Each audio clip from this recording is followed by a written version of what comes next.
और टॉपिक है वेशभूषा। पुरुषों के वस्त्र पगड़ी, पाग, पेंचा, बागा या फिर साफा सिर को ढकने के लिए पहना जाने वाला वस्त्र है और यह प्रतिष्ठा का सूचक भी मानी जाती है। सामान्यतः विवाह उत्सव पर भी मोठड़े की पगड़ी और श्रावण में लहरिया की पगड़ी भी, दशहरे पर मदील व होली पर फूल पत्ती की छपाई वाली पगड़ी पहनी जाती है। शुभ अवसरों पर पंचरंगी पाग का विशेष महत्व है, जिसमें कि पीला, हरा, लाल व नीला हल्का व गहरा रंग होते हैं। और शुभ अवसरों पर भी बसंती रंग की पाग भी पहनी जाती है और लड़ाई में जाते समय केसरिया पगड़ी भी पहनी जाती थी। टोपी है, पगड़ी की तरह ही सिर को ढकने वाला वस्त्र भी अंगरखी शरीर के ऊपरी भाग में पहना जाने वाला वस्त्र है और इसे बुग तरीस भी कहा जाता है। फिर अचकन, अंगरखी का ही उत्तर रूप अचकन है। धोती पुरुषों तथा द्वारा कमर पर पहना जाने वाला वस्त्र जो कि साधारणतः श्वेत रंग की होती है। फिर चुग्गा या फिर चोगा, अंगरखी के ऊपर भी पहना जाने वाला वस्त्र। जामा, शरीर के ऊपरी भाग में पहना जाने वाला वस्त्र, इसमें की ऊपर चोली होती है और नीचे घेर जो कि घुटने तक आता था। ये विशेष अवसरों की पोशाक थी। फिर पायजामा, अंगरखी, चुग्गा और जामे के नीचे भी कमर व पैरों में पहना जाने वाला वस्त्र। फिर बिरजस या फिर ब्रीचेस, चूड़ीदार पायजामे के स्थान पर भी काम में लिया जाने वाला वस्त्र है। फिर पछीबड़ा, सर्दी से बचाव हेतु रेजे का बना हुआ चद्दरनुमा शरीर के ऊपर डाला जाने वाला वस्त्र है। फिर घुगी, ऊन का बना वस्त्र जो कि सर्दी या फिर वर्षा से बचाव हेतु ओढ़ा जाता है। फिर कमरबंद या पटका, जामा या फिर अंगरखी के ऊपर भी कमर पर बांधा जाने वाला वस्त्र, जिसमें कि तलवार या कटार खुशी होती है। आत्मसुख, यह प्राय तेज सर्दी में ओढ़ा जाता है। फिर इसकी तुलना कश्मीरी फिरन से भी की जा सकती है। रजवाड़ों में इसका प्रचलन अधिक था। फिर स्त्रियों की वस्त्र, कुर्ती और कांचली, शरीर के ऊपरी हिस्से में पहना जाने वाला वस्त्र है। फिर घाघरा, कमर के नीचे एड़ी तक पहना जाने वाला घेरदार वस्त्र जो कि कई कलियों को जोड़कर बनाया जाता है। ओढ़नी, लुगड़ी या फिर साड़ी, कुर्ती और कांचली तथा घाघरे के ऊपर शरीर पर पहना जाने वाला वस्त्र।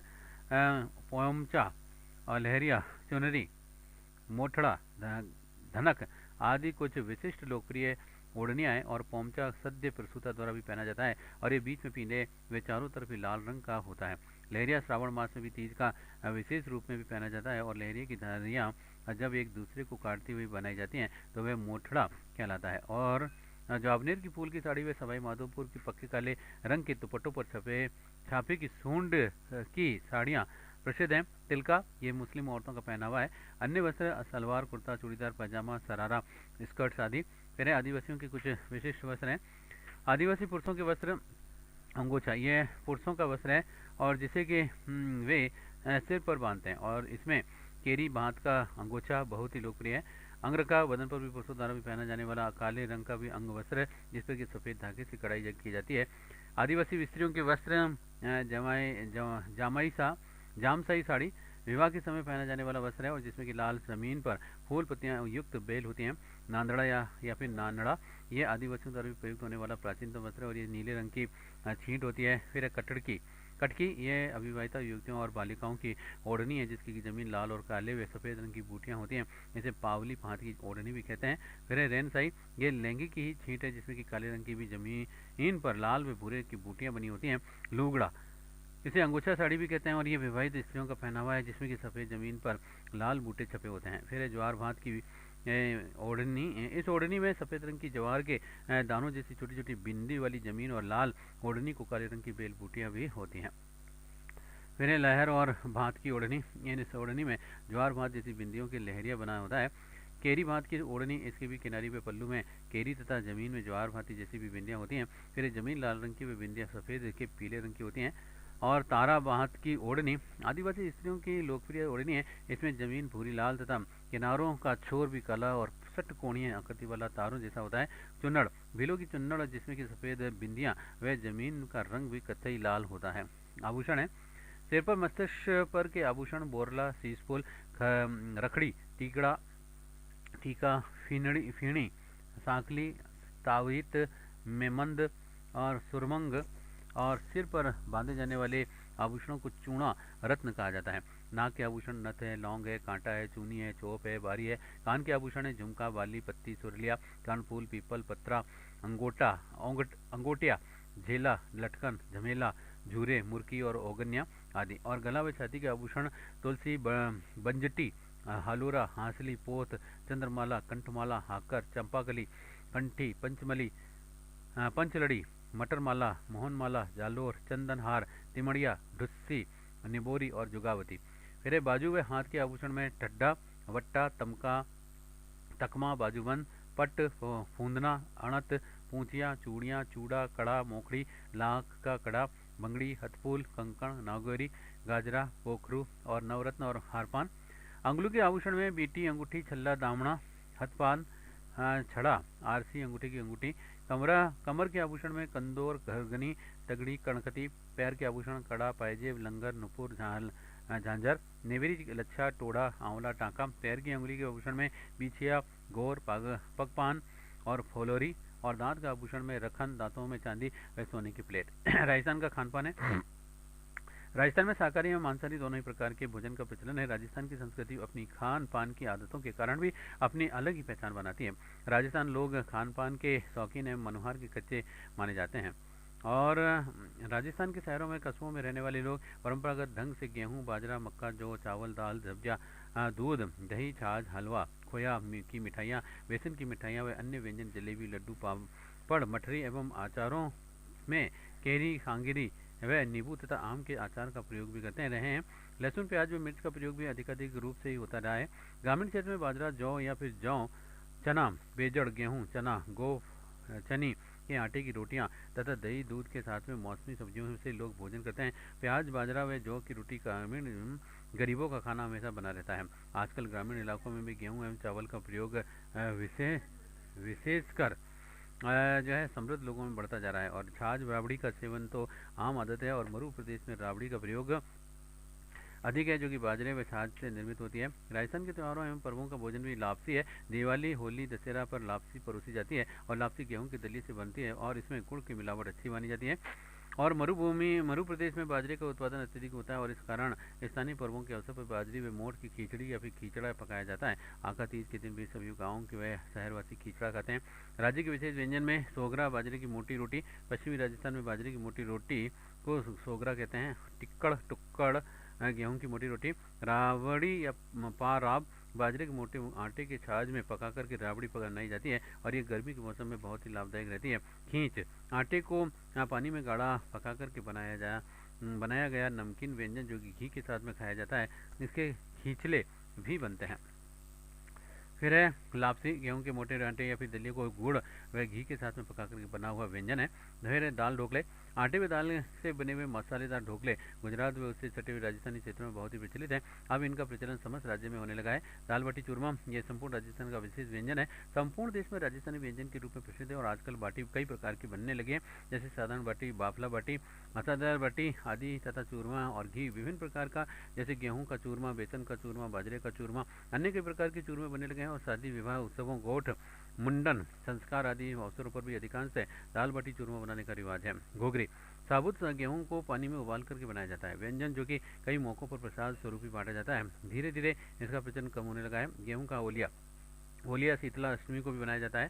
सर्दी के राज्य के दक्षिणी भाग में हाजिया, ढोकले, मक्की की पापड़ी और गुड़राव आदि का सेवन भी किया जाता है। और मक्का अधिक होने के कारण भी ग्रामीण क्षेत्रों में मक्का की रोटी एवं मक्का की राबड़ी का विशेष प्रचलन है। धानी व भूंगड़े, जो कि भिगोकर के फिर से सुखाकर के भूनकर धानी तैयार की जाती है। इसी प्रकार से साबुत चने को भी थोड़ा भिगोकर के फिर से सुखाकर के भाड़ में भुना जाता है, जैसे कि स्थानीय भाषा में भूंगड़े कहते हैं। और गर्मी के मौसम में इनका विशेष प्रचलन है। इन्हें गुड़ के साथ में बड़े चाव के साथ में खाया जाता है। पानिया, दक्षिणी राजस्थान में इनका प्रयोग भी प्रचलित है और ये मक्का के आटे से बहुत ही पतली रोटी बनाकर के कंडों की आग पर भी पलाश के पत्तों के बीच में रबड़ रख करके सेक करके बनाए जाते हैं। फिर है गुड़राव, ये गेहूं का आटा, एक गुड़ का पानी व घी मिलाकर के बनाया जाता है। पश्चिमी राजस्थान में, पूर्वी राजस्थान में इसे लापसी कहते हैं। हाजिया, यह मक्का के आटे में विभिन्न मसाले डालकर के बनाया जाता है और ये राज्य के दक्षिणी भागों में विशेष तौर पर प्रचलित है। और जाजरिया, कच्ची मक्का, दूधिया मक्का का दूध निकालकर या फिर कच्चे भुट्टों को कद्दूकस पर कसकर के गर्म घी में पकाया जाता है और गाढ़ा होने पर भी शक्कर या मसाले मिलाकर के प्रयोग किया जाता है। और फिर है होले या फिर होले, हरे चने को भी आग में भूनने पर होले तैयार होते हैं। और इसी प्रकार से गेहूं की हरी बालियों को सेक करके खाया जाता है, जैसे कि आमिया कहा जाता है। आलनी, पानसी की भांजी चने के पेड़ से हरे पत्तों को तोड़ करके मक्का के आटे के साथ में पकाया जाता है। इसे ग्रामीण अंचलों में सब्जी के रूप में बड़े चाव से खाते हैं। फिर हलवा। राज्य के सभी क्षेत्रों में आटे, बेसन, मैदा या फिर सूजी के हलवे का चलन है, जो कि किसी उत्सव पर या फिर घर में मेहमानों के आगमन के विशेष तौर पर बनाया जाता है। घेवर। घेवर विशेष तौर से पर तीज पर, रक्षाबंधन पर बनाए जाते हैं और जयपुर के घेवर संपूर्ण देश में प्रसिद्ध है। कत्त-बाफला। हरती क्षेत्र का कत्त-बाफला भी अपनी विशेष पहचान रखता है। फिर अलवर का मावा। इसके स्वाद एवं विशिष्टता के लिए भी सर्वत्र प्रसिद्ध है और बांसवाड़ा व आसपास के क्षेत्रों में भी मावे की बनी मावा बाटी विशेष रूप से प्रचलित है। लड्डू, पुए, पकौड़ी एवं पूड़ी सब्जी का प्रचलन संपूर्ण राजस्थान में है। खिचड़ी, खिचड़ा। बाजरे व मोठ की खिचड़ी का प्रयोग भी अक्सर सर्दी के संपूर्ण प्रदेश में होता है। और खीर। चावल को दूध में अच्छी तरह से पका करके उसमें चीनी मिला करके खीर बनाई जाती है, जो कि संपूर्ण प्रदेश में बड़े चाव से खाई जाती है। फिर बायसोड़ा। शीतला अष्टमी के दिन में ठंडा खाना खाया जाता है, जिसे कि एक दिन पूर्व बना कर रख दिया जाता है। यह बासोड़ा कहलाता है। खाटा चूरी। पश्चिमी राजस्थान में सौंफ पर कत्था एवं चीनी का लेपन करके चूरी बनाई जाती है तथा खट्टी मीठी पाचक हाजमे की गोलियां, जिसे कि खाटा कहते हैं, बनाई जाती है और सरदार शहर का खाटा चूरी प्रसिद्ध है। फिर दही बड़े। दही में दाल के तले हुए बड़े डाल करके खाना बड़ा ही स्वादिष्ट लगता है। फिर भुजिया पापड़। बीकानेर के भुजिया व पापड़ विश्व प्रसिद्ध है। यहाँ वहाँ के पानी के विशेष स्वाद के कारण नमकीन में इनका स्थानीय नहीं है। फिर मक्का की घाट भी बहुत ही चाव से खाई जाती है। फिर पश्चिमी राजस्थान में सब्जियों में काचरी, कंकोड़े, कुमटी, केर, सांगरी, गूंदा, ग्वारफली, फोग की फली, लहसुन की चटनी, टिंडे, खेमपोली, बेसन की कड़ी, गट्टे, पित्तौड़ आदि बनाई जाती हैं। वर्तमान में लगभग सभी सब्जियां बाहर से आ जाती हैं। अधिक कस्बों में एवं शहरों में सभी प्रकार की हरी सब्जियां, दालें आदि प्रचलित हैं। मीठे व्यंजनों में बीकानेर के रसगुल्ले, जोधपुर की मावे की कचौरी व प्याज की कचौरी, मिर्ची बड़े, ब्यावर की तलपट्टी, पुष्कर के मालपुए, जैसलमेर का गोटमा और किशनगढ़ का पेठा और मेड़ता के दूध पेड़े, सांबर की फेणी और लूणी की केसर बाटी, नावा की गोंद के पापड़ और पाली की गुंजी और खुनखुना की जलेबी और बांसवाड़ा के आम पापड़ और अजमेर की कड़ी चौचौरी आदि प्रसिद्ध है। अन्य मिठाइयों में कलाकंद, घेवर, नुक्ती, बेसन की चक्की आदि का प्रयोग भी बहुत ही त्याग से होता है और राज्य में सभी क्षेत्रों में घी, दूध एवं छाछ का बहुत त्याग से प्रयोग होता है। मिर्च, केर, आम, नींबू, आंवला और लेसुआ आदि के अचार बनाए जाते हैं। चावल राज्य में कम उत्पादित होता है, परंतु चावल का प्रयोग भी राज्य के सभी क्षेत्रों में होता है। गेहूं व मक्का के आटे के खींचे सिले बड़े, बड़ी पपड़ी आदि भी बनाए जाते हैं। भोजन करने के उपरांत पान, सुपारी, सौंफ, खाटा, चूरी आदि खाने का भी प्रचलन संपूर्ण राज्य में है। कासुम्बा। राजपूत लोगों के उत्सवों के अवसर पर भी बाजेदारों और नाचने गाने वालों को भी कंबूसा पिलाने का रिवाज है। फिर राज्य के ग्रामीण क्षेत्रों में बाजरा, बेजड़, गेहूं, जौ, चने का मिश्रण व मक्के के आटे का प्रयोग अभी भी अधिक किया जाता है और शहरों में मुख्य गेहूं एवं चावल का भी प्रयोग होता है। कई जनजातियों में तो मक्का, बाजरा व मालीचा के साथ मांस का सेवन भी प्रचलित है। अब है वस्तुनिष्ठ प्रश्न। राजपूतों में डाबरिया से तात्पर्य है। उत्तर है इसका कन्या विवाह में कन्या के साथ में दहेज में गए दास दासियां। फिर कौन सा युग में असंगत है?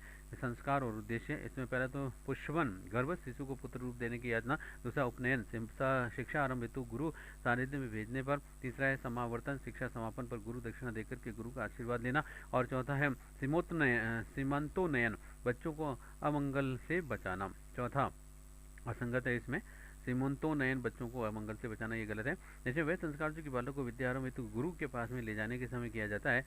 उत्तर है इसका यज्ञोपवीत। नेक्स्ट राजस्थान में प्रचलित प्रथा मृत्यु भोज को कहते हैं।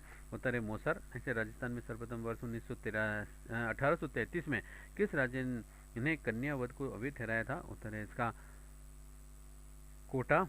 और नेक्स्ट डाकण प्रथा मुख्य रूप से किस जाति में पाई जाती थी? उत्तर है भील व मीणा। जैसे विवाह के समय वधू के लिए भी वर पक्ष द्वारा जो कपड़े, आभूषण आदि ले जाते हैं उन्हें क्या कहते हैं? उत्तर है इसका बरी। नेक्स्ट किस प्रथा के अनुसार ही पत्नी अपने पति को छोड़कर के किसी अन्य पुरुष के साथ में रह सकती है? उत्तर है इसका नाता। जैसे विवाह से संबंधित रस्म है। उत्तर है उक्त सभी हैं। कांकन डोरा, पहरावणी, बरी पड़ला। जैसे राजस्थान में सती प्रथा सबसे ज्यादा कौन सी जाति में प्रचलित है? उत्तर है इसका राजपूत में। जैसे राजस्थान में किस वर्ष में सती प्रथा को जयपुर रियासत में गैर कानूनी घोषित किया गया? उत्तर है इसका 1844 में। नेक्स्ट कौन सा संस्कार शिशु जन्म से पूर्व नहीं किया जाता है? उत्तर है इसका निष्क्रमण। और नेक्स्ट है प्रश्न, कौन सा युग असंगत है रीति रिवाज और अर्थ में? गोना, विवाहित कन्या के वेश के होने पर ससुराल भेजना। दूसरा है बड़ार, विवाह अवसर पर सामूहिक प्रतिभोज। और तीसरा है सामेला, वर के वधु पर आंगन पर वधु के पिता द्वारा स्वागत। और चौथा नांगल, गृह आश्रम में प्रवेश। तो ये असंगत है नांगल। गृहस्थ आश्रम में प्रवेश। जैसे किस संस्कार से यवोपीत संस्कार भी कहते हैं, उत्तर है इसका उपनयन को। जैसे राजस्थान में सर्वप्रथम किस रियासत ने सती प्रथा को गैर कानूनी घोषित किया था, उत्तर है बूंदी में। जैसे राज दरबार में पंक्तिबद्ध तरीके से बैठने की रीति को कहा जाता है, उत्तर है मिसल। जैसे सिरावन के किसे कहते हैं, उत्तर कृषकों का सुबह का भोजन सिरावन कहलाता है। और नेक्स्ट है आदिवासी लोगों में लीला मोरिया संस्कार किससे संबंधित है, उत्तर है विवाह से। जैसे शिशु के पहले या फिर तीसरे वर्ष में सिर के बाल पहली बार कटवाए जाते हैं, ये प्रथा क्या कहलाती है, उत्तर उपयुक्त सभी कहलाती है। चूर्णाकर्म, जडूला और मुंडन। जैसे कौन सा संस्कार मनुष्य जीवन का अंतिम संस्कार माना जाता है, उत्तर इसका अंत्येष्टि। जैसे किस संस्कार के पश्चात ब्रह्मचार्य आश्रम की शुरुआत होती है, उत्तर है इसका उपनयन। नेक्स्ट है डूंगर शाही ओढ़नियाँ कहाँ की प्रसिद्ध है, उत्तर है जोधपुर की। जैसे किस वस्त्र का संबंध पुरुषों से नहीं है, इसमें आत्म सुख, घूगी, नानड़ा और अचकन, उत्तर है इसमें नानड़ा से नहीं है। ऐसे ग्रामीण क्षेत्र में पुरुष शरीर के ऊपरी भाग में पहनते हैं, उत्तर है उक्त सभी पहनते हैं अंगरखी, अचकन और चुग्गा। जैसे महिलाओं की ओढ़नी पोमचा का रंग कैसा होता है, उत्तर है इसका पीला। ऐसे इनमें से कौन सा आभूषण गले में नहीं पहना जाता है, उत्तर है करगनी। जैसे अंगरखी का ग्रामीण भाषा में अन्य नाम है, उत्तर है बुक्तरी। नेक्स्ट है तारा भात की ओढ़नी किस वर्ग की महिलाएं पहनती हैं, उत्तर है आदिवासी। जैसे गोखरू आभूषण पहना जाता है, उत्तर है इसका हाथ में। नेक्स्ट कौन सा आभूषण सुहाग का चिन्ह है, उत्तर है बोरला, राखड़ी, टीका और उपयुक्त सभी, उत्तर उपयुक्त सभी है। नेक्स्ट दूल्हे द्वारा दुल्हन के घर के मुख्य द्वार पर लटके तोरण पर छड़ी मारना क्या कहलाता है, उत्तर है तोरण मारना। जैसे मुर्किया है एक, उत्तर है इसका पुरुषों के कान का आभूषण। और नेक्स्ट क्वेश्चन इनमें से महिलाओं के कान का आभूषण नहीं है, जो लटकन, सुरलिया, झेला और तिमणिया, इसमें तिमणिया नहीं है। और नेक्स्ट है विशेष वस्त्र है, उत्तर है पुरुषों का कमर से नीचे का वस्त्र। और नेक्स्ट फोलरी एक है, उत्तर है इसका महिलाओं के पैर का आभूषण।